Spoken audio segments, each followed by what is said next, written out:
तुमचा काय सल्ला आहे? कुठली शाळा निवडताना म्हणजे काय पालकांनी पाहिजे? शाळा निवडताना स्वतःच क्षमता स्वतःच्या, हा. मग त्या आर्थिक असतील, बरं. बौद्धिक असतील, शारीरिक असतील, त्याच पद्धतीनं मुलांच्या देखील, की आपलं मूल कोणत्या शाळेत टाकायचं आहे.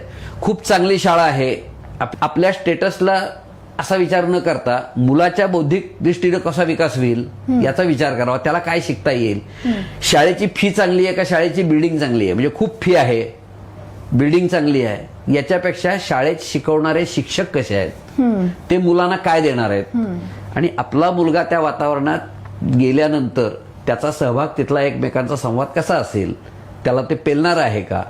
त्यामुळे पालकांचा सहभाग नसेल तर मुलांना ते जमत नाही, पेलत नाही, आणि मग तिथं त्यांची निराशा होते. आणि एकदा न्यूनगंड निर्माण झाला की मला काही जमत नाहीये, आणि तो जर लहान वयात झाला तर तो न्यूनगंड विकसित होत राहतो, बरोबर. आणि तो भविष्यात खूप त्रासदायक ठरतो.